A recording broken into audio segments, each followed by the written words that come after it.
Hey Pookies, so I'm gonna teach y'all how I did this quick weave with braids with no leave out, and I'm gonna show you how I laid the tracks and did the braids. Subscribe to Faye Bay. So first you're gonna start off with all fully blow dried hair, and I just parted my hair into 4 sections, and I parted the front part first because obviously I could see that, and I know I just wanted to start mine at my edges, but you can start yours wherever you want to. And from that starting point that I did in the front part, I just parted back to the middle of the back of my hair. For the first braid, I'm doing it kind of like a lemonade braid, and that's going to be the first braid, and it's going to make the structure. So I'm just using like a little curve. I'm using a rat tail, and I'm just going back from the front of where I want the first braid to lay. And I do the lemonade thing like twice, so it's going to be 2 braids that look just like that, but I'm only going to do this one first, and then I'm going to do the back.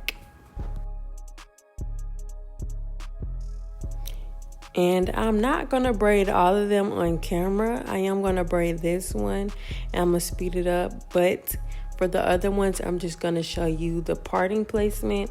You don't necessarily have to part it exactly like this. My overall goal was to make the braids big enough and large enough so that I wouldn't have to do a lot of them. And I know that's lazy, but y'all, this hairstyle was extremely difficult. And actually, I am showing you how I did another braid, but this is going to be the last one. Now I'm just going to be showing you all of the parting that I did.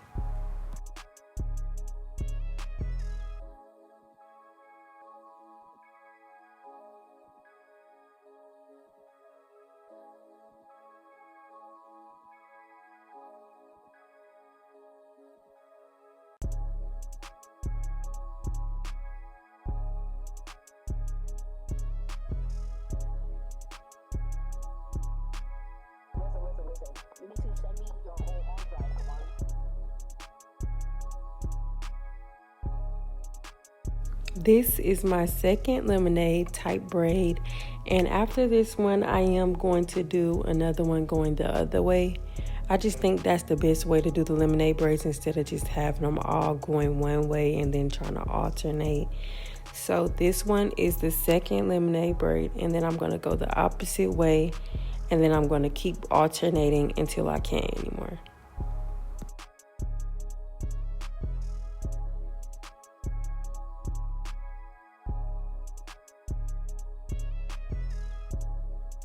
This remaining area was a bit too small to keep going back and forth, so I just parted it down like a little, triangle kind of, but made it a little circular.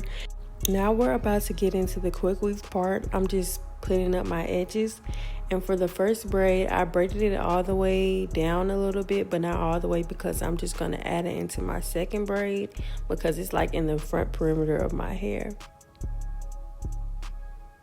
And you're going to see me adding it in right here. So I'm just going to grab it and put it into the strand. But I'm not going to do that for the rest of my hair because my hair is overly thick. So I'm going to braid this braid all the way down. And in the next braid, at the top, as soon as I start the braid, I'm going to take that same braid that I just braided all the way down and add it in. But I'm going to make sure it's as flat as I can get it and as taut and tight as I can pull it into the braid. And I prefer to add the braid as early as I can to avoid any type of bulkiness or unevenness within the braid.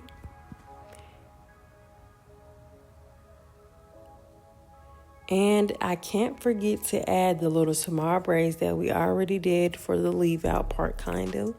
So I just grabbed them and added them wherever I could. And I tried to add them around the end of the braid so it wouldn't be thick. But I did as many as I could. I want to say I braided in about 2, and then I started, when I got a little behind my ear, I started braiding down.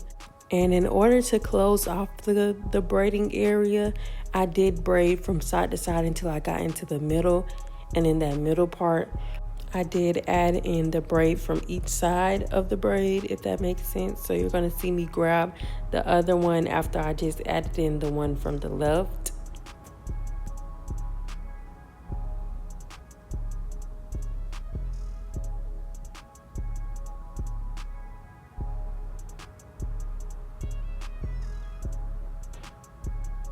And now I'm just braiding it all the way down. I am going to put a rubber band on this one just so it is secured.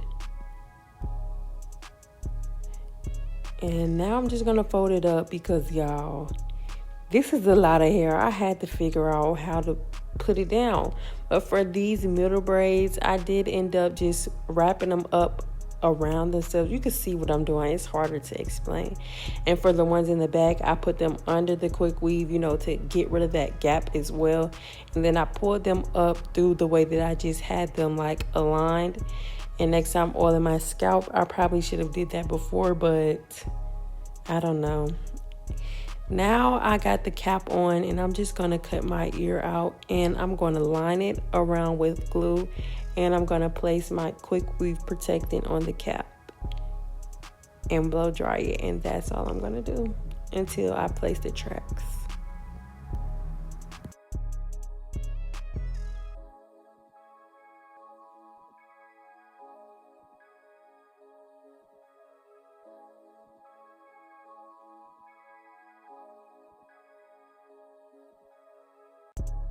After the quick weave protectant is all dry, I do go in and remove all that excess cap because I'm pretty sure I wouldn't have been able to do it after I got done with the quick weave. But for the quick weave area, I'm just going to be showing you how I laid the tracks. Some of them do have glue on it, or some of them I'm just checking before I just put the glue and place it down. And you're going to place the tracks in a curved angle until you get up above the ear, and then you're going to pull it up a little bit gradually as you go up.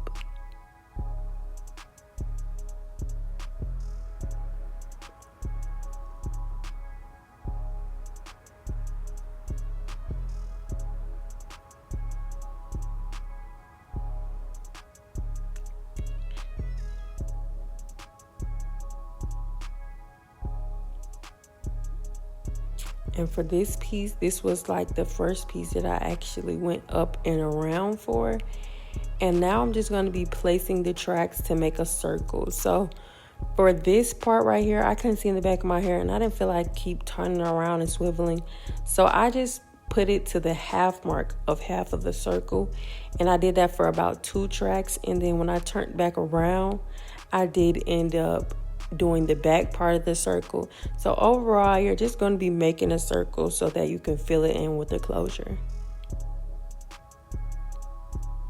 This is where I put the back piece at to close the circle, if that makes sense. You see the front part of the circle is what I did when I just was turned around. And now I'm just going in with a flat piece to make the circle smaller, y'all. You can really just go around and make it a circle, or you could just add pieces until you get to a circle. It doesn't really matter as long as the pieces cover up each other and it's not too far apart. So now I'm just holding pieces and then I'm going around in a circle. You could do it like this, or you could do it in pieces. Either way, it will be fine. And now I'm just doing something to close up the circle as much as I can.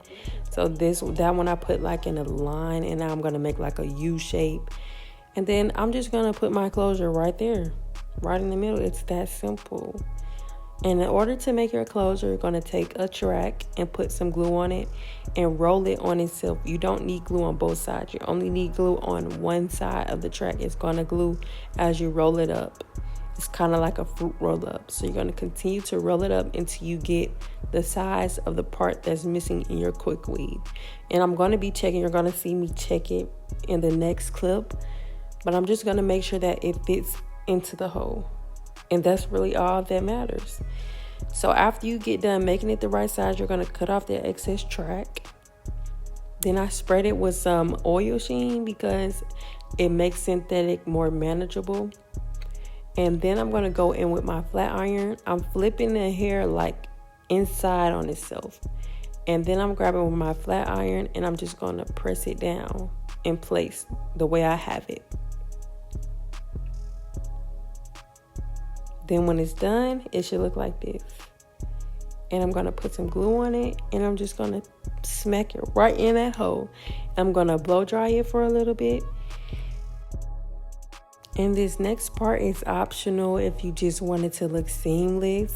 So I'm going to go in to the rubber band, and I'm going to go in it with my crochet hook. I'm going to go through and grab some of that quick weave hair, and I'm going to pull it under the rubber band just so it looks like it's coming out of the rubber band, if that makes sense. And I'm going to flip it back where it was. And that's all for the quick weave portion. Now you're going to have to go in and do some face framing and some layers. And I did that using a razor comb. And I also used scissors, but I didn't record that part because, y'all, I be getting a little irritated sometimes doing my hair, and I don't have the good anger management that I would love to have. But overall, this is how it looked when I got done. It's very cute, very demure. This is after I went out, was a little, teed. But I'm still cute, period. And thank you guys for watching. I hope you guys really learned something and was able to apply this in whatever you're trying to do. Please like and comment and subscribe.